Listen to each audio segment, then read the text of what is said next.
ल आज हामी अर्को भिडियोमा केमिकल रियाक्सनको बारेमा कुरा गर्छौँ। केमिकल इक्वेसन, केमिकल रियाक्सनको बारेमा। यसमा केमिकल रियाक्सनमा चाहिँ यो 12 कक्षाको सब्जेक्ट म्याटर हो। अब एक्जामको नजिकमा हामी यसको रिभिजनहरू गर्छौँ। केमिकल रियाक्सन क्लास 12 को केमिकल रियाक्सनको केमिकल रेट अफ केमिकल रियाक्सनको बारेमा कुरा गर्छौँ। यसमा के छ भन्दा हामी सुरुमा एभरेज रेट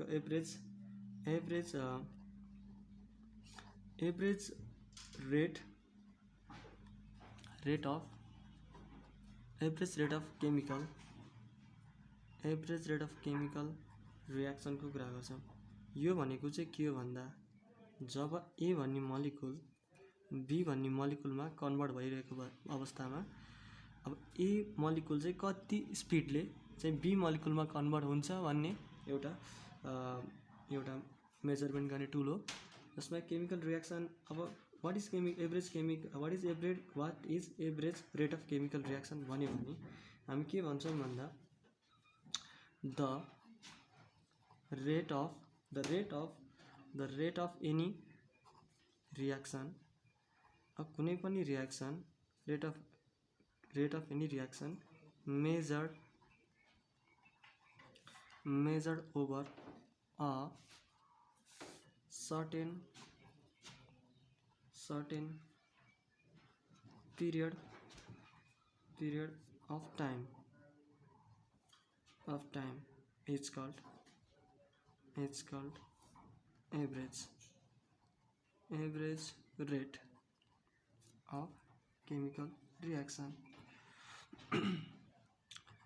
अब हामीले के लेख्यौँ भन्दा यहाँनिर कुनै पनि ए मलिकुल चाहिँ केमिकल रियाक्सनद्वारा बी मलिकुलमा चाहिँ चेन्ज हुने क्रममा ए मलिकुल कति स्पिडले, कतिको दरले, कुन रेटले चाहिँ बी मलिकुलमा चेन्ज हुन्छ भन्ने यो प्रोसेसलाई हामी के भन्छौँ भन्दा रेटलाई के भन्छौँ, chemical average rate of chemical reaction भन्छौँ। जस्तो यसलाई कसरी लेख्छौँ भन्दा अब एभरेज रेटको फर्मुला कसरी लेख्छौँ भने नर्मल स्पिड जसरी नै कुरा गर्छौँ भेलोसिटीको कुरा जस्तै गर्छौँ। यहाँनिर के भएको छ भन्दा अब हाम्रो जब ए मलिकुल चाहिँ A1 भन्ने सुरुमा A1 थियो अरे, त्यसपछि A2 मा चेन्ज भयो अरे। A2 मतलब A2 एमाउन्ट बाँकी भयो अरे। जब ए चाहिँ जस्तो अक्सिजन थियो अरे, कार्बन KClO3 थियो अरे, यसरी बुझौँ KClO3 थियो अरे। केमिकल रियाक्सनबाट KCl र O2 मा टुक्रियो अरे, KCl प्लस O2 मा टुक्रियो अरे। टुक्रिसकेपछि अब मानौँ यो चाहिँ टुक्रिँदैछ अरे। अब 1 मिनट अगाडि मानौँ यो 2 मोल थियो अरे। त्यसपछि 1 मिनट पछि चाहिँ 1 मिनट अगाडि 2 मोल थियो, त्यसपछि 1 मोल पछि 1 मोलमा पुग्यो अरे। अब यहाँनिर चेन्जेस भयो 1 मिनटको अन्तरालमा। सो यो चेन्जेसलाई चाहिँ हामी के भन्छौँ भन्दा जस्तो 2 मोलबाट कति 1 मोलमा पुग्यो।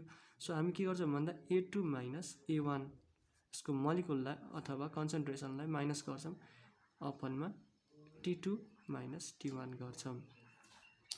र यहाँनिर अब हामी के लेख्छौँ भन्दा चेन्ज इन ए अथवा चेन्ज इन ए अपनमा चेन्ज इन टाइम, जसमा के छ भन्दा A2 त के छ लेस देन A1 छ, माइनस गर्दाखेरि यहाँ के साइन हाम्रो नेगेटिभ आउँछ।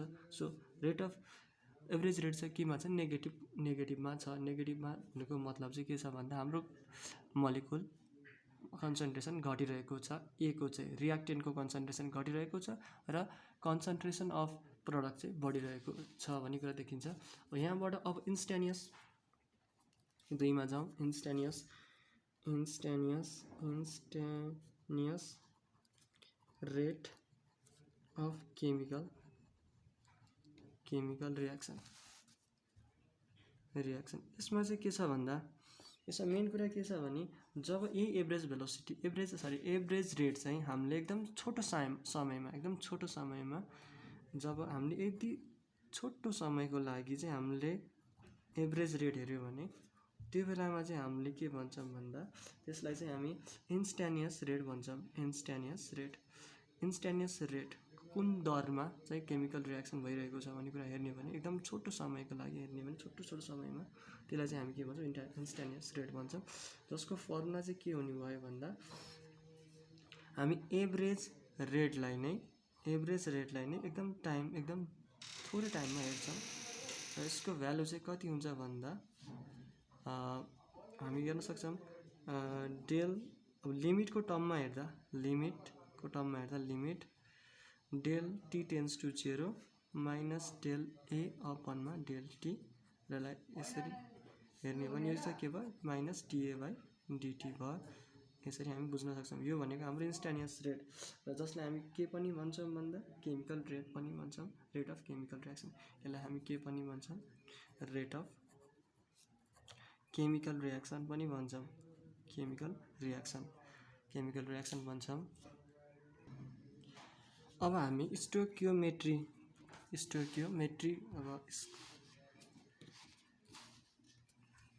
अब हामी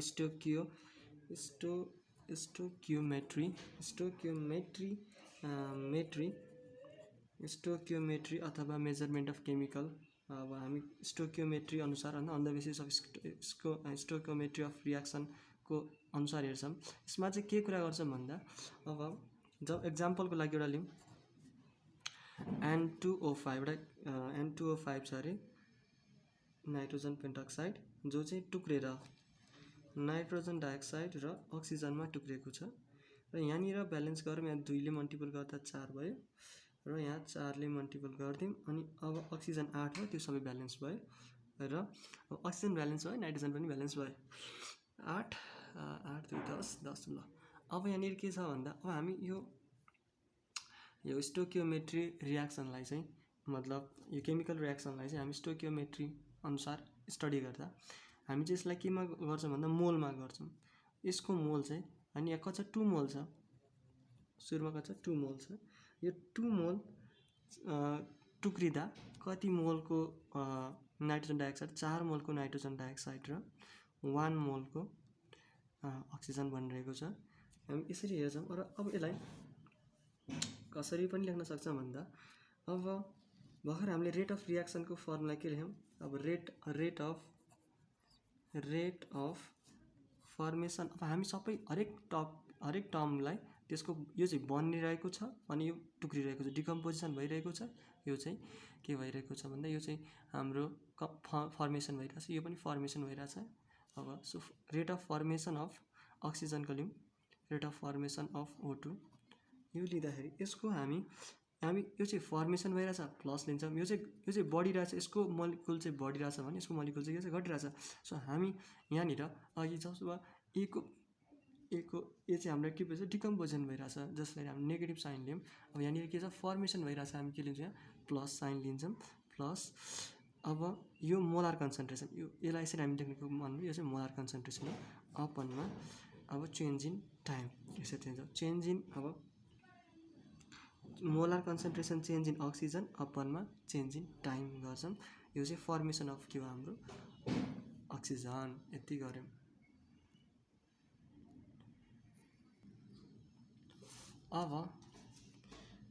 अब हामी के लेख्छौँ अघि रियाक्सन लेख्यौँ N2O5 गिभ्स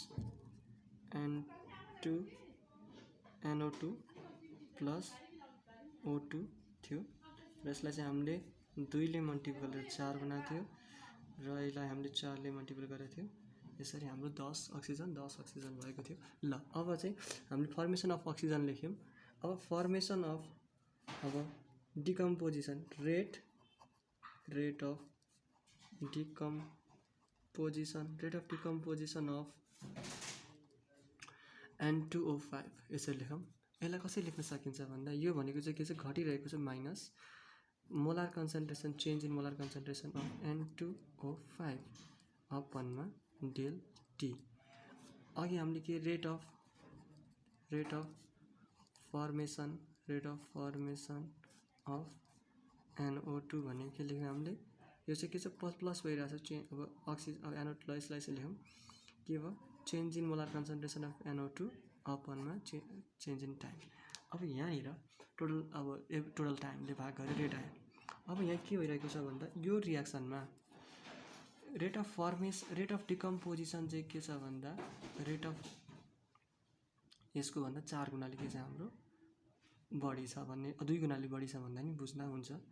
अथवा अब अझै अर्को लेखौँ rate of formation of O2 भनेको के छ भन्दा प्लस चेन्ज इन कन्सन्ट्रेसन अथवा change in concentration of O2 upon total time. यति भयो। यहाँनिर के भएको छ भन्दा अब हेर, अब यहाँनिर अब हामी के गर्छ भन्दा कसरी इक्वल गर्छौँ भन्दा यसको रेट र यसको रेट के छ फरक छ। रेटहरू के छ फरक छ। कसरी छ भन्दा जस्तो दुईटा मलिकुल चाहिँ नाइट्रोजन पेन्टाक्साइडको टुक्रिँदाखेरि एउटा मलिकुल अफ अक्सिजन बनिरहेछ। सो अब कसरी लेख्न सक्छौँ भन्दा हामी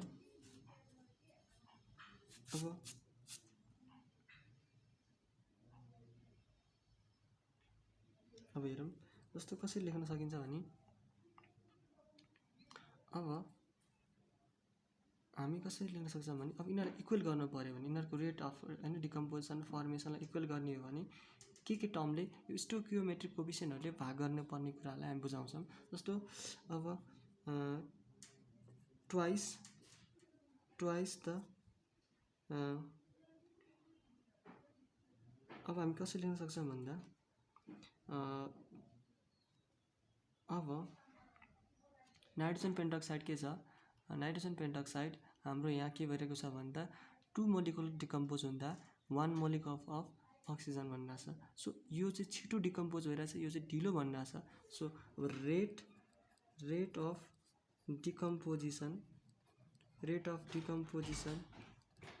decomposition of N2O5 is equals to यो छिटो भइरहेछ 2 गुणा, यो के छ 2 गुणाले डिकम्पोज भइरहेछ अनि यो 1 गुणाले मतलब 1 मोलिकुल फर्मेसन भइरहेछ। सो यो 1 टाइम्स के अरे हाफ के छ भने 1 के अरे यो 2 टाइम फास्टर छ यो भन्दा। सो हामी यसलाई इक्वल गर्नलाई यता स्लोअर पार्टलाई हामी अक्सिजनलाई मल्टिपल गरिदिउँ। रेट अफ फर्मेसन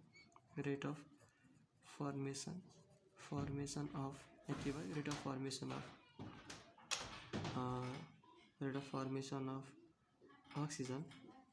सो यहाँलाई अलिकति माथिको भ्यालु हालिदियो भने रेट अफ डिकम्पोजिसनको फर्मुला के छ माइनस डेल N2O5 अपनमा del T equals to 2 times del O2 अपनमा डेल T। यसरी अपनमा यहाँनिर हाम्रो यो अपनमा 2 लाई त लगाइदिउँ 2 हाफ यो 2 चाहिँ त अपनमा आयो। Change in concentration of N2O5 अपनमा डेल T इक्वल्स टु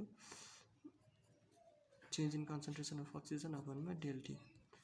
यसरी देखियो। हामी के देख्यौँ भन्दा स्टोकियोमेट्रिक कोएफिसिएन्ट कति हो यो 2, यहाँ 2 निर्छ, मतलब यसलाई अपन गर्यो। यसको चाहिँ के छ हाम्रो कोएफिसिएन्ट अफ स्टोकियोमेट्री 1 छ, 1 ले भाग छैन केही पनि, यसको मतलब 1 छ, गर्नुपर्ने डिभाइड। सो यसलाई हामी यसरी इक्वल गर्ने माथि यसरी नै इक्वल गर्ने हो भने यहाँ के देखिन्छ भन्दा रेट अफ डिकम्पोजिसन र फर्मेसन सबै कम्पोनेन्टहरूको इक्वल गर्नको लागि चाहिँ हामी के गर्छौँ त्यो स्टोकियो कोएफिसिएन्टले के गर्छौँ भाग गर्छौँ माइनस चेन्ज इन N2O5 अपनमा डेल T इक्वल्स टु 1/4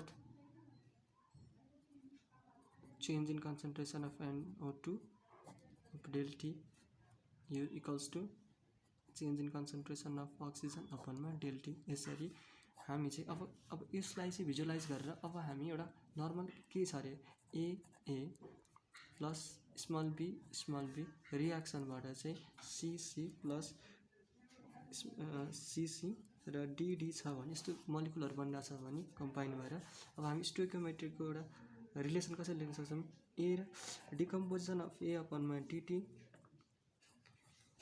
1 अपनमा A equals to minus 1/B change in concentration of B। अब DT मा लेखे नि हुन्छ, अब एसिड लेखे नि एउटै कुरा हो, जसरी लेखे पनि हुन्छ। इक्वल्स टु फर्मेसन हुँदा चाहिँ प्लस 1/C डेल C अपनमा डेल T लेखे नि हुन्छ, जे लेखे नि भयो। अब यो चाहिँ इन्स्टेन्टिनियस भयो भन्दा यो चाहिँ एभरेज जस्तो भयो। सो अब प्लस 1/D अपनमा डेल T यसरी यो रियाक्सन भयो।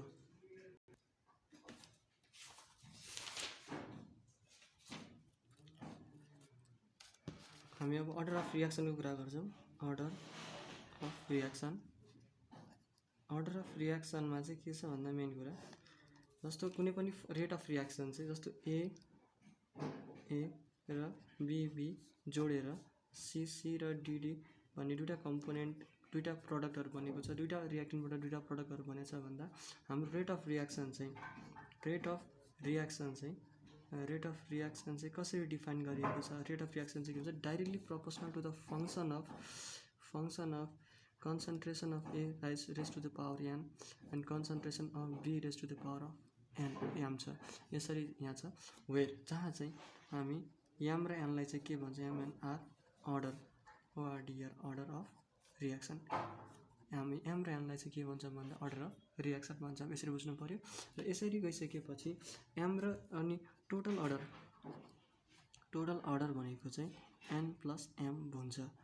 अब यसरी कुरा गर्दै गइसकेपछि अब हामी फर्स्ट यदि अनि त्यस यही अनुसारमा on the basis of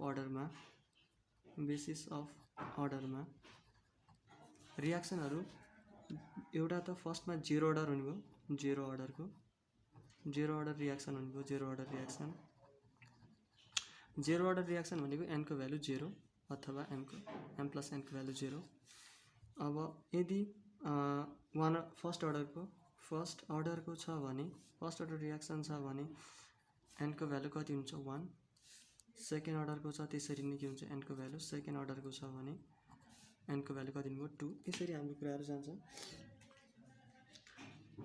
first zero order. अब त्यसपछि अब हामी कसरी लेख्न सक्छौँ भन्दा अब यहीँबाट इक्वेसनलाई अब हामी यसको टर्ममा लेख्छौँ। जसरी कसरी लेख्छौँ भन्दा भर्खर हामीले के डिफाइन गऱ्यौँ, कसरी कुरा गऱ्यौँ भन्दा रेट अफ रियाक्सनको कुराहरू गऱ्यौँ। जस्तो रेट अफ डिकम्पोजिसन अथवा होइन डिकम्पोजिसन अफ ए भनेको rate of decomposition of A अपनमा डिटी भनेको हामी माइनसमा लेख्छौँ र 1/a ले भाग गर्छ। यसको कोएफिसिएन्टले यसको हामीले स्टोकियोमेट्रिक कोएफिसिएन्टले भाग गर्छौँ is equals to -1/b dA/dt। हामी इन्स्टान्टेनियस dB/dt गर्दैछौँ।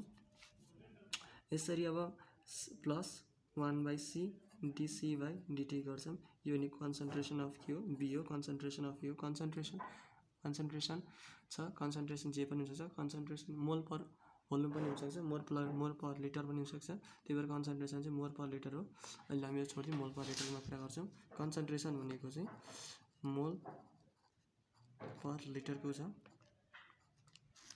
अहिले कुराहरू हामी गर्दैछौँ। अब त्यसपछि यो चाहिँ केसँग इक्वल हुने भयो भने अब रेट अफ रियाक्सन चाहिँ हामी यो प्रोपोर्सनलको ठाउँमा हामी के राखिदिन्छौँ?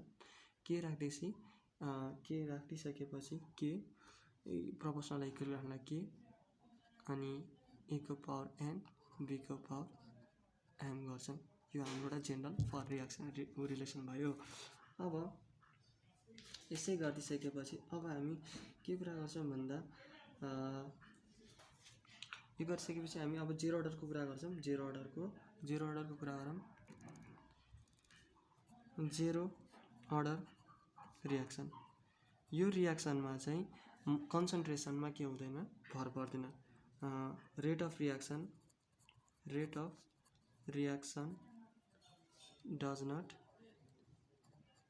Depend upon the rate of reaction doesn't depend upon concentration of product. So अब यहाँनिर अब जस्तो ए भन्ने प्रडक्ट अथवा बी भन्ने प्रडक्ट सर ल ए चाहिँ केमा चेन्ज भयो अरे? प्रडक्टमा चेन्ज भयो अरे। मानौँ ए चाहिँ केमा चेन्ज भयो अरे? प्रडक्टमा चेन्ज भयो अरे। ए भन्ने रियाक्टेन्ट चाहिँ प्रडक्टमा। अब हाम्रो रेट अफ रियाक्सन भनेको dA/dt भनेको dA/dt हामी के लेख्छौँ भन्दा यसरी यो चाहिँ यसले चाहिँ कन्सन्ट्रेसनमा लेख्छ। dA/dt भनेको concentration change of A with respect to time चाहिँ के हुन्थ्यो? माइनस पनि लेख्थ्यौँ। माइनस किन लेख्थ्यौँ भन्दा यो चाहिँ हाम्रो घट्दैछ र यो चाहिँ केसँग इक्वल? के अनि यसको कन्सन्ट्रेसनमा डिपेन्ड नहुँदा चाहिँ n को भ्यालु कति हुन्छ? 0 हुन्छ। फर्स्ट अर्डरमा के हुन्छ? n को भ्यालु 0 यसरी लेख्छौँ। यहाँ लेख्छौँ यसरी। अरू मलिकुलहरूलाई चाहिँ वास्ता गर्दैनौँ। सिर्फ एउटा मलिकुल छ अरे, त्यो मलिकुल चाहिँ डिपेन्ड गर्दैन। त्यो हाम्रो के भयो भन्दा फर्स्ट अर्डरको रियाक्सन भयो। अब फर्स्ट जेरो अर्डरको रियाक्सनहरू एउटा मलिकुल चाहिँ यहाँ एउटा मात्र मलिकुल देख्यौँ हामीले। अरू धेरै मलिकुल पनि हुनसक्छ। प्रडक्ट रियाक्टेन्टहरू धेरै रियाक्टेन्टबाट पनि प्रडक्ट बन्न सक्छ। तर हाम्रो मेन कुरा चाहिँ के हो? जेरो अर्डर भनेको जुन अर्डरमा चाहिँ जुन रियाक्सनमा चाहिँ त्यो रियाक्सन चाहिँ त्यसको कन्सन्ट्रेसनमा भर पर्दैन। त्यस कारणले भर नपरेपछि अर्डरको भ्यालु चाहिँ हामी 0 र दुईटा 0 राखिदिन्छौँ। अब मानौँ कन्सिडर सपोज गरौँ, सपोज के छ भने कन्सन्ट्रेसन अफ ए चाहिँ स्टार्टिङमा चाहिँ कसरी ए छ अरे।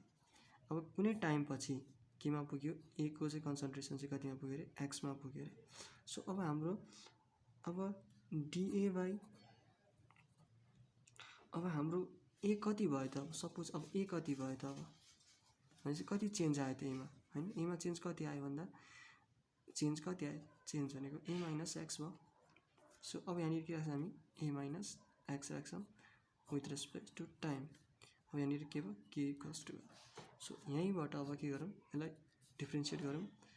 अब यो कन्स्ट्यान्टको 0 भयो, minus dx by dt equals to के लेख्छौँ के। अब यति गरेर यो चाहिँ हाम्रो के भयो, 0 अर्डरको रिएक्सन रिलेसन भयो, 0 अर्डरको सक्यो।